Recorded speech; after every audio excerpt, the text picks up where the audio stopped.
Bonjour à toutes et tous. Oui, alors là, aujourd'hui, je vais vous parler plus de ces ateliers de conversation en visio.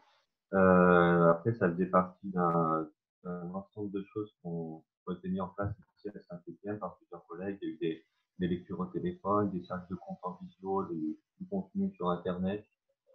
Mais pour faire vite, alors sur l'atelier de conversation, en fait, c'était quelque chose qu'on avait mis en place avec des collègues à la médiathèque en présentiel avant le début de la pandémie, depuis un an.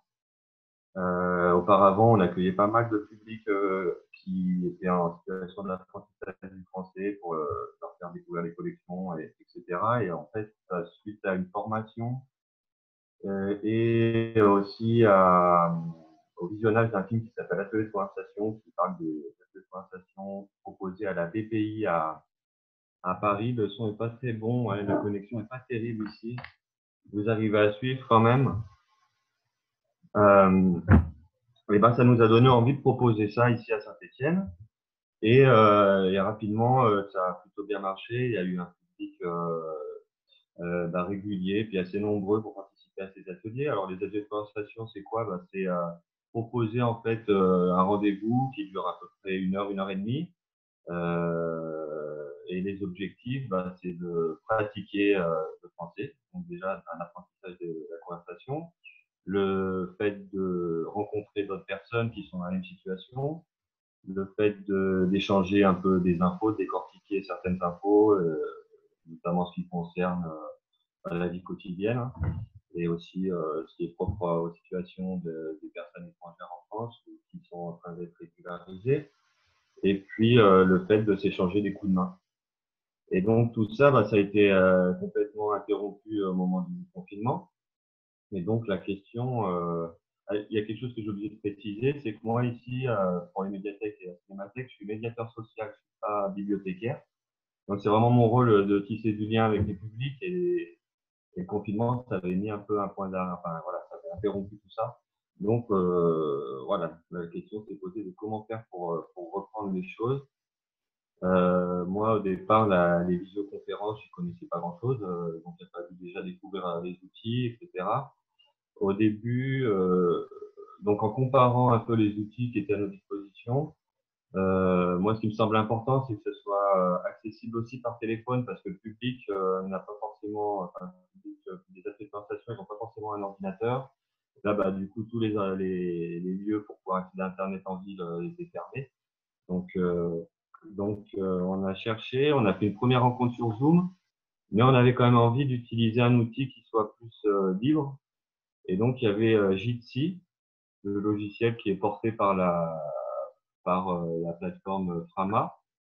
Et Jitsi, en fait, pour l'utiliser, on est passé par une plateforme qui s'appelle Infomaniac, qui a développé une application qui permet en fait de l'installer sur son téléphone.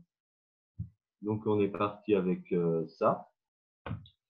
Et voilà. Après, au niveau de la communication, ça s'est passé par Facebook de la médiathèque, site internet, et aussi par le fait, et surtout, du listing en fait des participants de téléphone où j'ai envoyé des SMS. Et du coup, il y a des personnes qui ont pu venir. Il y a des personnes aussi qui m'ont envoyé des SMS pour me dire qu'ils n'avaient pas de matériel. Et voilà, on a pu s'appeler au téléphone, mais j'ai pas pu beaucoup plus leur proposer d'autres solutions.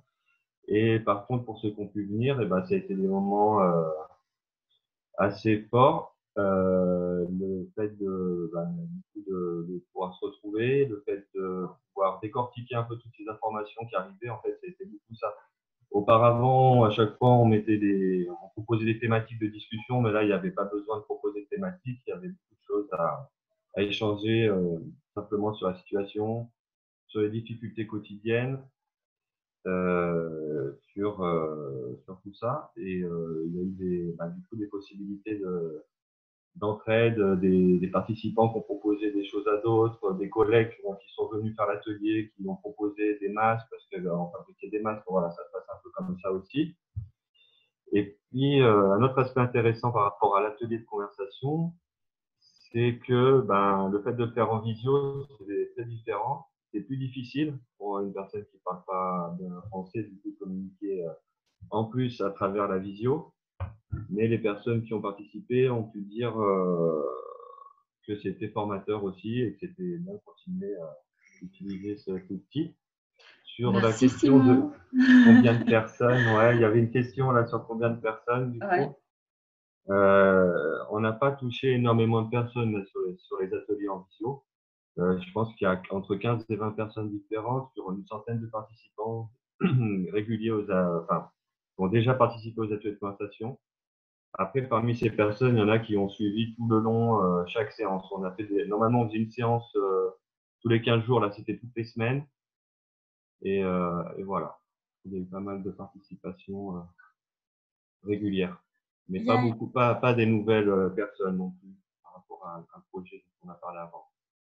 il y a une question sur. Il y a quelqu'un qui souhaite savoir la référence du film sur les ateliers de conversation dont tu parlais de la Alors, BPI. je vais vous partager la fiche. Euh, alors, attends, technique. Hop, partager l'écran. Et Donc, c'est un film de Bernard Bronstein qui est sorti il y a 2 ans, qui est, enfin, nous on l'a à la médiathèque. Après, il a été, voilà, il a pas mal tourné dans les festivals quand même. Et c'est un film super intéressant parce qu'on voit vraiment en fait comment ça se passe, comment ça se développe une conversation et aussi tout l'intérêt de proposer ce genre de choses en médiathèque. il y a une question pour savoir si les participants étaient inscrits à la médiathèque ou pas forcément, et si les ateliers touchaient uniquement des personnes en difficulté d'apprentissage du français. Alors, sur la question d'être inscrit ou pas, ben non, pas forcément. Après, il y a quand même pas mal de personnes qui le sont, en fait. C'est des personnes souvent qu'on rencontre. Comme je vous l'ai dit, on accueille beaucoup de groupes en fait qui viennent accompagnés par leurs profs de français, des différentes associations de la ville. Et donc là, souvent, ce qu'on leur propose, c'est une inscription à la suite de la visite. Et les personnes s'inscrivent la plupart du temps parce qu'on a un rayon avec pas mal de méthodes de langue, etc. Mais après, il y a aussi des gens qui ont eu l'info par ailleurs, parce que c'est aussi un projet, je ne l'ai pas précisé, qui est porté avec plusieurs partenaires, des associations qui proposent des cours de français, un café lecture en ville dans lequel on va faire des ateliers aussi, la section langue à la fac, enfin, voilà, il y a plusieurs partenaires. Donc il y a aussi, ça passe aussi par là, et les gens ne sont pas obligés de s'inscrire à la médiathèque pour participer aux ateliers. Donc il y avait une question sur l'application utilisée sur les téléphones, mais tu as dit que c'était donc Jitsi via Infomaniac, C'est si ça, c'est ça? ouais. Et après, il y a alors encore 2 questions pour savoir si ça fonctionne bien d'habitude ces ateliers. J'imagine du coup plutôt en présentiel. Au côté présentiel, Et après, il y a une euh, je te laisse répondre. Oui, bah alors ça fonctionne bien. Ouais, ça fonctionne plutôt bien. Il y a eu bah, quand on a lancé le projet, c'est monté petit à petit, mais assez rapidement. Ils m'ont proposé un groupe de 10 et on s'est souvent retrouvé avec plus de 20 personnes. Donc, à proposer 2 groupes. Voilà, j'ai pas mal de collègues qui participent et qui sont super motivés aussi parce que c'est aussi des moments agréables. Et puis, voilà, pour dire que ça marche plutôt bien. Ouais. Et après, il y a une question, donc on retourne sur la visio, comment on agit en tant que modérateur de groupe en visioconférence? Alors, il y a un truc qui est particulier par rapport à la visio quand même aussi, au niveau du travail, c'est qu'on se retrouve à travailler chez soi avec des lecteurs et des participants qui se retrouvent un peu à la maison, quoi, puisqu'on est avec son ordinateur à la maison. Et la plupart des gens qui ont participé, c'est des gens qui connaissaient déjà les ateliers, comme je l'ai dit, et du coup, et qui avaient déjà un peu une pratique de ça. Comment on essaie de donner la parole à chacun. On propose à chacun de mettre son prénom pour que voilà, les gens puissent s'appeler les uns les autres, d'inscrire leur prénom. Qu'est-ce que ça change peut-être plus de reformulation. On est obligé en fait de plus. Le discours il est plus scindé. Enfin, il y a pas tout ce qui est non verbal, tous les gestes qu'on peut se faire quand on est en présentiel. Quoi. C'est un peu plus. Ça demande peut-être de plus reformuler, ouais, Mais mais c'était pas après, je ne sais pas si la question c'était ça ou par rapport à ça. Je ne sais pas non plus, mais je me demande si c'était par exemple plus difficile de modérer à distance. Est-ce que du coup le groupe était peut-être plus éparpillé ou est-ce que finalement c'est un peu l'intervenant principal était bien identifié par tout le monde? Bah, c'était un peu une crainte que j'avais. Généralement, on commence l'atelier de conversation en faisant un tour de table. Alors là, on ne sait jamais comment s'y prendre parce que l'écran, enfin, voilà. Mais bon, ça, du coup, on a tous découvert ça.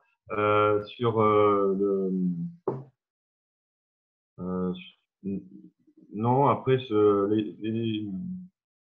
les gens prenaient facilement la parole. J'ai pas. Moi, quand on est médiateur sur ce genre de groupe, l'idée, c'est d'essayer de proposer à chacun de parler et aux personnes les plus timides de prendre la parole. Donc, si quelqu'un parlait pas trop, ben, on l'interpelle. Mais voilà, ça se passe. Après, on était content. Là, on a pu refaire en présentiel un atelier la semaine dernière. Non, il y a déjà, ouais, il y a 10 jours, un peu plus. Et voilà, on était content Je aussi te de se coupe, retrouver. Simon. Je t'interromps, Simon, excuse-moi. Il est temps de passer au 4e pitch. Peut-être que tu pourras reparler de la reprise des ateliers en présentiel au moment de la 2e partie et de la Ok, réouverture au public. très bien, merci.